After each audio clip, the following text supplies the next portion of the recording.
Buku yang ditulis oleh John C. Maxwell, ini adalah pakar kepemimpinan.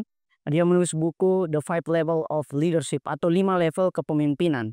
Izinkan saya menjelaskannya kurang dari 15 menit mengenai 5 level tersebut. Kenapa? Karena kepemimpinan menurut John C. Maxwell itu adalah sesuatu yang kita raih, bukan sesuatu yang taken for granted. Bukan tiba-tiba kita jadi anak ini, anak itu, tiba-tiba meraih posisi tertentu. Itu mungkin, tetapi hanya di level 1. Itu artinya kepemimpinan itu adalah seni melakukan apa yang orang lain inginkan tanpa kita sendiri itu memaksakan untuk orang lain tersebut melakukan hal tersebut. Nah, apa yang dimaksud dari 5 level kepemimpinan itu adalah level 1 adalah level pemimpin karena jabatan. Jadi dia didengarkan karena jabatan yang diemban, direktur, ketua departemen, atau apapun itu. Ya, dia didengar karena jabatannya. Dia direktur. Nah, setiap level ini memiliki tantangan masing-masing. Nanti di akhir teman-teman bisa mereview ke dalam dirinya dia sudah berada di level mana. Dan level ini namanya level bisa naik, bisa turun. Mungkin 5 tahun lalu kita level 5. Tapi level sekarang, di tahun sekarang kita bisa turun ke level 1 atau bahkan level 0. Kita bukan leadership sama sekali, bukan leader sama sekali. Nah, level kedua pemimpin karena disukai. Dia disukai. Oke, jadi hubungan relasinya adalah itu inspirator dan followersnya. Level yang ketiga adalah pemimpin karena karya. Jadi ada karyanya, dia yang didengar karena dia memiliki karya. Apakah itu dalam bentuk buku, apakah itu dalam bentuk penelitian, apakah itu dalam bentuk musik dan sebagainya.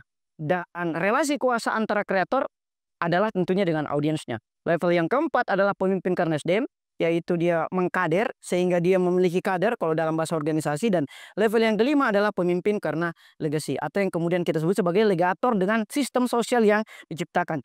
Apa karakteristik dari setiap level tersebut? Yang pertama, level 1 adalah direktur.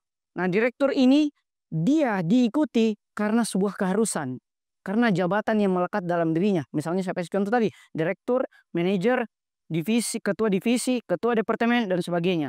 Nah, tetapi kelemahannya pengaruhnya pasti minimal. Kenapa? Karena jabatan itu sementara. Ada yang 4 tahun, ada yang 1 tahun, ada yang 5 tahun. Nah, misalnya ketua departemen tadi, ketika selesai masa jabatannya, maka level 1 dalam dirinya, level 1 kepemimpinan dalam dirinya pasti akan berakhir. Nah, yang kedua adalah level kepemimpinan, yaitu inspirator atau idol. Dia diikuti karena seseorang ingin mengikuti dia. Kenapa seseorang ingin mengikuti dia? Karena ia disukai, ia dicintai oleh pengikutnya. Nah, maka fokusnya adalah dia membangun hubungan yang baik dengan para pengikutnya. Keuntungan yang dapatkan adalah terjadinya kerjasama tim yang baik. Contoh, seorang senior kepada juniornya yang kalau dia ada asik pembicaraan. Itu adalah pemimpin level 2. Even dia bukan ketua organisasi. Tapi karena kalau ada dia rame, maka dia adalah pemimpin level 2. Nah, sementara pemimpin level 3 adalah pemimpin karena dia memiliki karya. Kita sebut dia sebagai kreator. Nah, maka fokusnya itu adalah produktivitas. Dia terus menghasilkan karya dan keuntungan dari level 3 ini adalah tentunya akan meningkatkan produktivitas dalam sebuah tim atau dalam sebuah organisasi. Contohnya misalnya, karya seorang penulis di hadapan pembacanya itu adalah level 3. Contohnya misalnya, karya seorang peneliti di hadapan para pembaca jurnal tersebut itu adalah pemimpin level 3 atau kreator. Sehingga seseorang yang memiliki karya atau produktif itu 2 tingkat di atas pemimpin karena jabatan dan 1 tingkat di atas pemimpin karena ia dicintai atau populer. Dan yang keempat adalah pemimpin karena ia disebut sebagai mentor.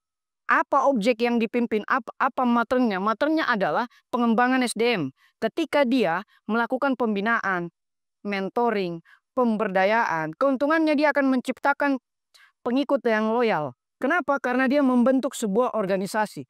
Misalnya, seorang senior lawyer yang membantu melakukan mentoring kepada junior lawyer atau paralegalnya, maka ia disebut sebagai pemimpin level 4. Atau seorang senior yang mengkader juniornya sehingga junior tersebut menjadi senior pula, yang memiliki kader pula, maka dia disebut sebagai mentor, bukan hanya senior belaka. Dan puncak tertinggi dari itu adalah legator atau seorang yang memiliki legacy, seorang yang memiliki warisan. Even dia sudah tidak ada, tetapi sistem sosial yang dibentuk itu masih terjalin dengan baik. Misalnya Nabi Muhammad SAW sudah tidak ada, tapi legasi yang ditinggalkannya masih ada. Islam, Soekarno sudah tidak ada, tapi legasi yang ditinggalkannya masih ada. Misalnya negara Indonesia, misalnya Mandela, dan banyak lagi legator-legator lain yang even dia sudah tidak ada, tetapi legasi yang ditimbulkannya masih tetap ada, masih tetap berlaku sampai sekarang. Pertanyaannya kemudian, bagaimana kita mengukur kita sudah di level mana sekarang ini? Kenapa saya tekankan sekarang ini? Karena belum tentu sekarang ini kita di level 4 sama seperti di 4 tahun lalu kita di level 4. Bisa saja kita turun level. Kenapa? Karena kepemimpinan itu sesuatu yang bertumbuh. Kenapa kepemimpinan sesuatu yang bertumbuh? Karena masyarakat, people itu bertumbuh. Sehingga kemarin ada anekdot dari teman-teman bahwa, oh, si A ini tidak berubah, sementara lingkungan berubah. Akhirnya lingkungan meninggalkan si A tersebut. Kenapa? Karena dia tidak berubah sama sekali. Dia tidak bertumbuh sama sekali. Itulah yang kemudian dipelajari dalam growth mindset. Nah, misalnya teman-teman silakan koreksi ke dalam dirinya. Apakah teman-teman level 1, 2, 3, 4, atau 5? Apakah teman-teman direktur, imperator, kreator, mentor, atau legator? Misalnya, pertanyaan untuk direktur. Apakah orang mengikuti Anda karena dia harus? Apakah orang mengikuti Anda karena Anda adalah ketua departemen atau sebagainya? Berarti Anda level 1. Level 2, bagaimana kita mengecek apakah kita level 2? Apakah orang-orang mengikuti Anda karena teman-teman itu disukai? Atau ternyata Anda itu karena jabatan saja gitu. Level 3 adalah kreator. Apakah orang secara konsisten mengikuti Anda karena karya Anda? Atau ternyata Anda hanya level 2, level 1, atau bukan level kepemimpinan sama sekali. Anda tidak layak disebut pemimpin mungkin sama sekali. Dan level yang keempat adalah apakah Anda secara aktif mengembangkan, memberdayakan orang lain untuk menjadi pemimpin, atau Anda silo mentality, yaitu Anda saja yang mau jadi matahari. Kemudian ketika junior Anda mau naik kelas, Anda tahan.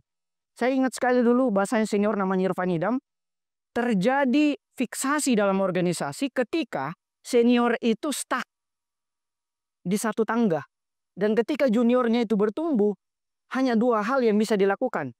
Memotong junior tersebut agar tidak melewati tangga senior tersebut, atau si senior itu naik kelas. Harus naik kelas. Supaya apa? Saluran organisasi ini terus berjalan.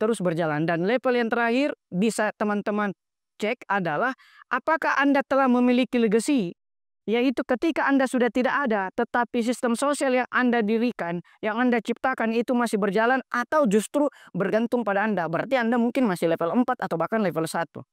Nah, sebagai penutup, bahwa kepemimpinan itu adalah perjalanan, bukanlah sebuah tujuan hidup yang stuck. Oh, saya sudah level 5. Padahal ini fluktuatif sifatnya. Sehingga kita harus cross-check terus kembali, apakah kita sudah bertumbuh kepemimpinannya atau tidak. Karena namanya level, bukan hanya ada naik, ada juga level turun. Yaitu kondisi ketika kita tidak kembangkan kemampuan kepemimpinan kita, sehingga mungkin dulu yang kita pimpin sekarang sudah level 5, kita justru berada di level 1. Karena tidak ada seorang pun yang bisa di level 5 tanpa dilalui dengan komitmen, pembelajaran, dan penerapan. Sekiranya terima kasih. Wassalamualaikum warahmatullahi wabarakatuh.